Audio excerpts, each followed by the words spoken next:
நம்ம மாறன் வீரா சீரியலில் நடந்த ஒரு சூப்பரான ப்ரோமோ பற்றி தாங்க இந்த வீடியோவில் பார்க்க போகிறோம். இந்த வீடியோ பார்த்ததுக்கப்புறம் வீடியோ உங்களுக்கு பிடிச்சிருந்துச்சுன்னா மறக்காமல் லைக் அண்ட் சப்ஸ்கிரைப் பண்ணி சப்போர்ட் பண்ணுங்கள். வாங்க வீடியோக்குள்ளே போகலாம். இந்த சீன் எப்படி ஸ்டார்ட் ஆகுது அப்படின்னு பார்த்தீங்கன்னா, நம்ம பிருந்தாவுக்கும் கார்த்திக்கும் மேரேஜ் பண்ணுறதுக்காக எல்லோரும் வந்துட்டு பிளான் போட்டுட்டு இருக்க மாதிரி தான் காமிக்கிறாங்க. அப்போது வீராவும் மாறனும் வந்து பேசிகிட்டு இருக்காங்க. வீரா சொல்கிறாங்க, நல்லபடியாக அந்த கல்யாணத்தை நடத்தி முடிக்கணும், இருந்தாலும் எனக்கு ஒரு பயமாக இருக்குது அந்த விஜயை நினச்சா அப்படின்னு சொல்லிட்டு நம்ம வீரா வந்து சொல்கிறாங்க. இதை கேட்டதும் நம்ம மாறன் சொல்கிறாரு, எதுக்காக வீரா நீ வந்து விஜய்க்காக பயப்படுற? நீ தானே எப்போவுமே எந்த ஒரு விஷயமா இருந்தாலும் தெளிவாக பண்ணுவேன், அப்படி இருக்கிறப்ப நீ ஏன் அந்த விஜயை நினச்சி பயப்படுற அப்படின்னு சொல்லிட்டு நம்ம மாறன் வந்து கேட்குறாரு.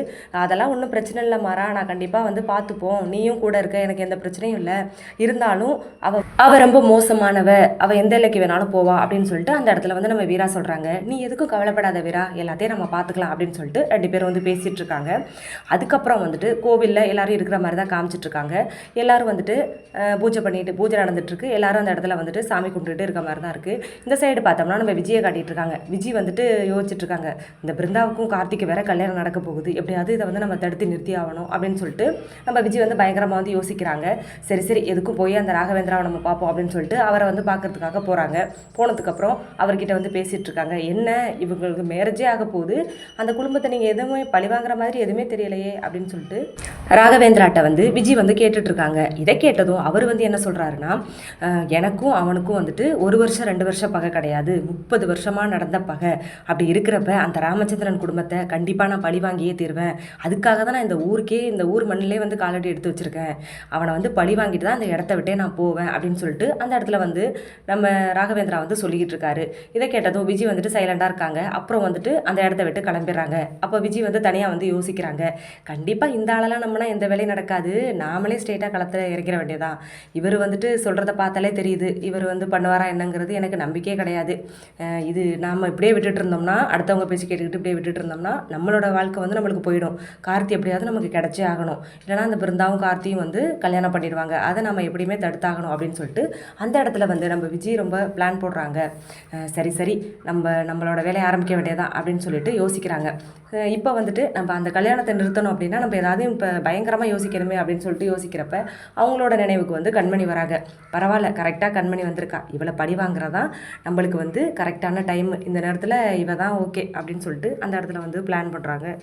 உடனே விஜய் யோசிக்கிறாங்க, சரி கண்மணியை நம்ம எப்படியாவது தூக்கிடலாம், அதுக்கப்புறம் அந்த கல்யாணத்தை நம்ம ஈஸியாக நிறுத்திடலாம் அப்படின்னு சொல்லிட்டு விஜய் வந்து பயங்கரமாக வந்து பிளான் போடுறாங்க. அதுக்கப்புறம் வந்து கோயிலில் பூஜை நடக்கிறதா காமிச்சிட்ருக்காங்க. எல்லாரும் வந்து சாமி கும்பிட்டுக்கிட்டு இருக்க மாதிரி இருக்குது. அப்போ கண்மணி வந்துட்டு அந்த இடத்துல நிற்கவும் அவங்களுக்கு வந்துட்டு வாமிட் வர மாதிரி இருக்குது. உடனே வந்து அங்கே இருக்கவங்கள்ட்ட சொல்லிவிட்டு, நான் எனக்கு வாமிட் வர மாதிரி இருக்குது, நான் கொஞ்சம் தனியாக போய் நிற்கிறேன், கொஞ்சம் ரெஸ்ட் எடுத்துகிட்டு வரேன் அப்படின்னு சொல்லிட்டு அந்த இடத்த விட்டு வந்து நம்ம கண்மணி வந்து கிளம்புறாங்க. இதை பார்த்ததும் ராகவும் வந்து பின்னாடி போகிறாரு. என்னாச்சுன்னு தெரியலையே, முடியலன்னு சொல்கிறேன் அப்படின்னு சொல்லிட்டு போகிறாரு. போனதுக்கப்புறம் கண்மணியை கூப்பிட்டு, என்ன கண்மணி தண்ணி எதுவும் கொண்டு வரட்டுமா அப்படின்னு சொல்லி கேட்குறாரு. அவரை திரும்பி பார்த்ததும் கண்மணிக்கு பயங்கர கோபம். பார்த்துட்டு அதெல்லாம் எனக்கு ஒன்றும் தேவை கிடையாது, நானே பார்த்துக்கிறேன், எனக்கு என்ன தேவைன்னு அப்படின்னு சொல்லிட்டு அந்த இடத்துல வந்து கண்மணி சொல்கிறாங்க. இதை கேட்டதும் ராகவனுக்கு வந்து ரொம்ப வருத்தமாக இருக்குது. அந்த கண்மணி நம்மளை புரிஞ்சுக்கவே மாட்டேங்கிறாளே, இன்னமும் நம்ம மேலே வந்து ரொம்ப கோபமாக இருக்காளே அப்படின்னு சொல்லிட்டு அவர் ரொம்ப ஃபீல் பண்ணிகிட்டு இருக்காரு. அதுக்கப்புறம் இந்த சைடு வந்து திரும்பி அவர் வந்து யோசிச்சுட்டு இருக்க மாதிரி காமிக்கிறாங்க. ரொம்ப ஃபீல் பண்ணிட்டு இருக்காரு. எப்போ தான் நம்மளை புரிஞ்சுக்க போகிறாளோ அப்படின்னு சொல்லிட்டு இவர் திரும்பி நின்று திங்க் பண்ணுற மாதிரியே காமிச்சிட்டு இருக்காங்க. அப்புறம் கொஞ்சம் நேரத்தில் பார்த்தா 2 ரவுடிகள் வந்து உள்ளே வராங்க. உள்ளே வந்து கண்மணியை வந்துட்டு வாயை இதெல்லாம் பொத்தி அவங்கள வந்து கடத்திட்டு போயிடுறாங்க. அதுக்கப்புறம் கொஞ்சம் நேரம் கழிச்சு நம்ம ராகவன் வந்து திரும்பி பார்க்குறாரு. திரும்பி பார்க்கவும் அங்கே வந்து பக்கத்தில் வந்து கண்மணி இல்லை. அதை பார்த்ததும் அவருக்கு பயங்கர ஷாக்கு. ஏன்னா கண்மணி வந்துட்டு இப்போ தான் நம்ம கூட நின்றுட்டு இருந்தா, உடனே எங்கே போயிருப்பா, ஒருவேளை பூஜை நடக்கிற இடத்துக்கு போயிருப்பா போல அப்படின்னு சொல்லிட்டு அவர் வந்துட்டு மறுபடியும் வந்து யோசிக்கிறாரு. யோசிச்சுட்டு அந்த இடத்த விட்டு நேராக பூஜை நடக்கிற இடத்துக்கு வந்து நம்ம ராகவன் வந்து போயிட்டுருக்காரு. அப்போ கண்மணியை வந்துட்டு 2 ரவுடிகள் வந்து ஃபாஸ்ட்டாக வந்து கடத்திட்டு போயிட்டுருக்காங்க. இது வந்து நம்ம விஜயோட பிளான். விஜய் வந்து அங்கே வெயிட் பண்ணிட்டு நிற்கிறாங்க. அப்போ இவர் வந்து கடத்திட்டு போயிட்டுருக்காங்க. இங்கே வந்துட்டு நம்ம ராகவன் வந்து கோயிலில் வந்து கேட்டுட்ருக்காரு, எங்கே கண்மணி இங்கே என்னாலே எங்கே போனா அப்படின்னு சொல்லி, இங்கே தானே வந்தா அப்படின்னு சொல்லி கேட்குறப்ப அதுக்கு நம்ம வீரா சொல்கிறாங்க, என்ன மாமா சொல்கிறீங்க, இப்போ தானே உங்கள் கூட தானே இருந்தா, இங்கே தான் என்னையாவது நின்றுட்டுருப்பா அப்படின்னு சொல்லி சொல்கிறாங்க. இல்லை நான் இப்போ தான் பார்த்தேன், அவளை காணும், இங்கே தான் வந்திருப்பான்னு நினச்சேன் அப்படின்னு சொல்லி சொல்கிறப்ப, இல்லையே இங்கே வரலையே அப்படின்னு சொல்லிட்டு அதுக்கப்புறம் எல்லாரும் தேட ஆரம்பிக்கிறாங்க. அப்போ கண்மணி வந்து அந்த இடத்துல இல்லை. அதுக்கப்புறம் அந்த 2 ரவுடிகளும் வந்துட்டு விஜிக்கிட்ட வந்து நேராக கண்மணியை கூட்டிகிட்டு போயிடுறாங்க. அப்போ வந்துட்டு கதவை ஓப்பன் பண்ணி ஒரு ரூமுக்குள்ளே வந்துட்டு ஒரு யாருமே இல்லாத ஒரு இடத்துல வந்துட்டு நம்ம கண்மணியை அடைச்சி வைக்கிறதுக்காக பிளான் பண்ணுறாங்க. அப்போ அவங்களோட கையெல்லாம் கட்டி போட்டு வாயெல்லாம் வந்துட்டு கட்டி போட்டுறாங்க நம்ம விஜி. கட்டி போட்டுட்டு அதுக்கப்புறம் அவங்க முன்னாடி வந்து நிற்கிறாங்க. இதை பார்த்ததும் நம்ம கண்மணி எந்த வித பதட்டமுமே இல்லாமல் இப்படி கேஷுவலாக வந்து பார்த்துட்டு நின்றுட்டுருக்காங்க.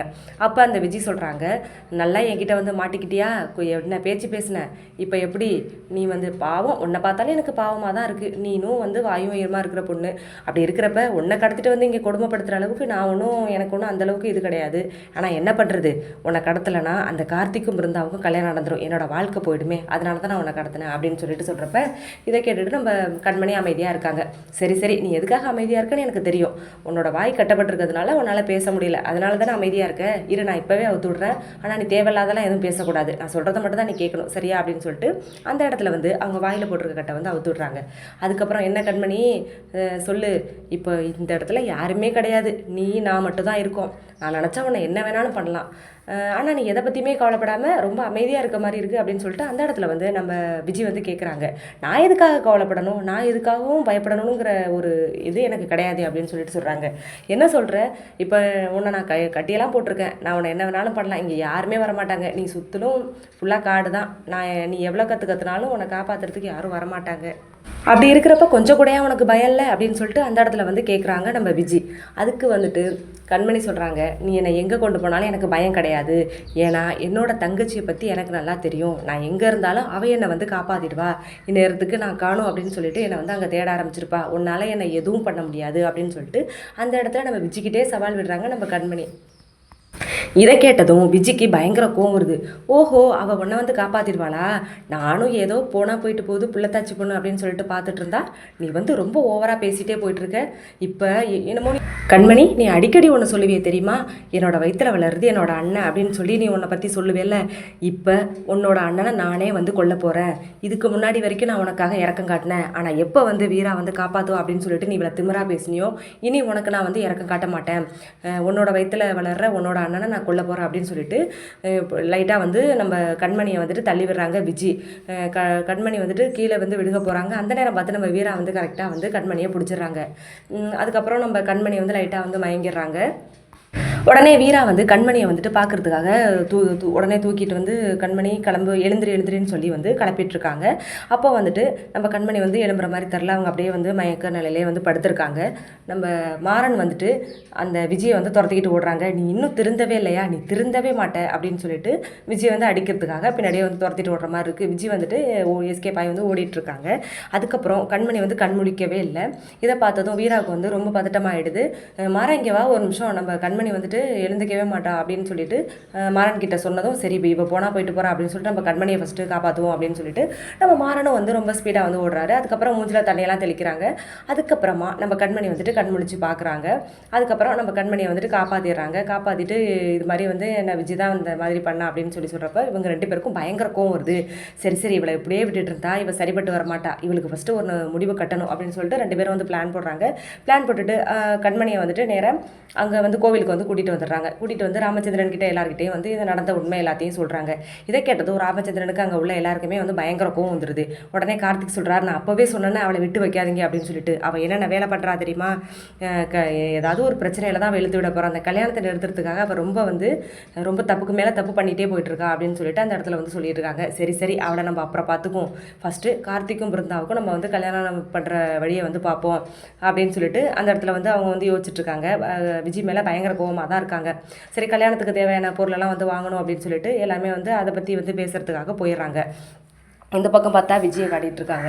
விஜய் நேராக வந்து அந்த ராகவேந்திரா கிட்ட போய் இது பண்ணுறாங்க. நான் வந்துட்டு ஒரு பிளான் போட்டேன், அந்த கண்மணியை வச்சு எப்படியாவது அந்த குடும்பத்தை பழி வாங்கிடலாம் அப்படின்னு பார்த்தேன், ஆனால் அதை வந்து அந்த மாறனும் வீரா வந்து சரியான நேரத்தில் வந்து காப்பாற்றிட்டாங்க அப்படின்னு சொல்கிறப்ப நான் தான் சொன்னேனே கொஞ்சம் பொறுமையாக இருமா, அப்புறமா பார்த்துக்கலாம் அப்படின்னு சொன்னேன், நீ தானே அவசரப்பட்டேன், சரி சரி நான் இங்கேருந்து போகிறதுக்குள்ளே எப்படியாவது வந்துட்டு அந்த ராமச்சந்திரன் குடும்பத்தை பழி வாங்கிட்டே போவேன் அப்படின்னு சொல்லிட்டு மறுபடியும் அந்த ராகவேந்திரா வந்து சொல்கிறாரு.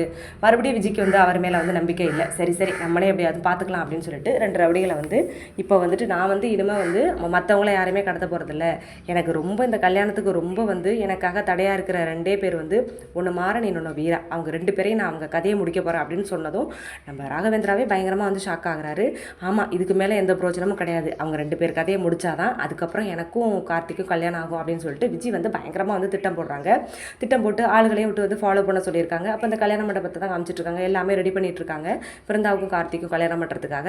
அப்போ வந்துட்டு எல்லாமே கரெக்டாக இருக்கா, எதுவும் வாங்கணுமா அப்படின்னு சொல்லிட்டு நம்ம மாறன் வீராவும் கேட்குறாங்க. ஆமாம் எல்லாம் ஓகே தான், மாலை மட்டும் தான் மிஸ்ஸிங், மாலை மட்டும் வாங்கிட்டா போதும் அப்படின்னு சொல்லிட்டு பேசிகிட்டு இருக்காங்க. சரி நாங்கள் 2 பேர் போய் மாலை வாங்கிட்டு வந்துடுறோம் அப்படின்னு சொல்லிட்டு வீராவும் மாறனும் வந்து கிளம்புறாங்க. சொல்லிட்டு கிளம்புறப்ப அது வந்து குமார் வந்து அதை வந்து வாட்ச் பண்ணுறாரு. வாட்ச் பண்ணி நேராக வந்து கால் பண்ணுறாங்க